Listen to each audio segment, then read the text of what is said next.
세상에 말 한마디가요. 정말 무슨 이런 사회적 비용 낭비를 가져왔습니까? 김유진 아나운서. 네, 이달 초에 용인시의 한 사육 농장에서 반달 가슴곰 2마리가 탈출했다 이런 내용 전해드렸었잖아요. 네. 당시 용인시가 수색 끝에 곰 1마리를 찾아서 사살했지만 나머지 1마리는 수색을 20일 넘게 이어가도 찾을 수가 없었습니다. 그랬죠. 근데 그럴 만한 이유가 있었는데요.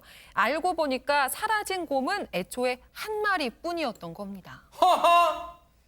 탈출한 곰이 2마리가 아니라 애초에 1마리였을 가능성은 사실 이 사건 초반부터 나왔었는데요. 관련 얘기 들어보시고 이어가 보도록 하겠습니다. 밑으로 빠졌다는데 와서 보니까 밑으로는 빠질 수 없다 그러잖아요. 처음에는 2마리를 했다. 나중에 1마리를 했다. 세상에 지금 저런 상황이고 2마리라고 했다가 나중에 1마리라고 지금 얘기를 하는 거예요. 그런데 그 사이에 박성배 변호사님, 저 사라진 도망친 곰을 찾으려고 수많은 사람이 지금 밤낮으로 찾아다녔잖아요. 그렇습니다. 사라진 곰을 찾기 위해 동원된 인력이 상당히 많습니다. 지리산 곰 전문가죠. 국립공원공단 소속 연구원, 수의사 등 5명이 투입되고 용인시청과 한강유역 환경청 직원이 농장 인근을 매일 수색해왔습니다. 또 주민보호를 위해서 이 등산로, 보행로에 현수막 50장을 부착하고요. 지난 10일부터는 오전 오후 각 2인 1조로 전문 포수, 무인 트랩 등 장비를 투입해 20일간 수색 작업을 벌여왔습니다. 세상에. 뿐만 아닙니다. 인근 주민들 폭염 속에서도 집 밖 출입을 자제하면서 공포에 떨어와야 했습니다. 인근 주민 얘기 들어보시고 이어가 보도록 하겠습니다.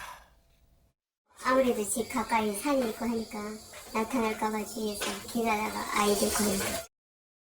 그러니까요. 얼마나 불안하셨을 거예요. 그런데 사라진 곰이 애초에 1마리였다는 게 그럼 어떻게 알려지게 된 겁니까? 손정혜 변호사님. 아무리 강도 높게 수색을 하더라도 발견되지 않으니까 경찰에서 뭔가 이상하다, 진입 파악을 해야겠다라고 이 농장에 대한 압수수색을 실시를 하고요. 네. 농장주도 조사를 시작했던 겁니다.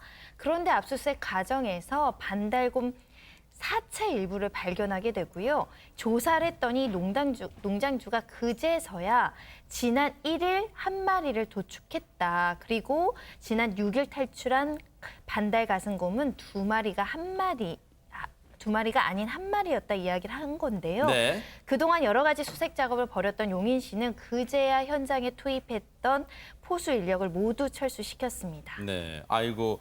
아니 그러면 권상희 평론가님 왜 이제 와서 그러면 뒤늦게 20일 지난 이 시점에 사실은 1마리였습니다. 왜 이렇게 이제서야 털어놓은 거예요? 농장주가 자신의 불법 도축 사실을 숨기기 위해서 지금 거짓말을 했다고 경찰이 보고 있거든요.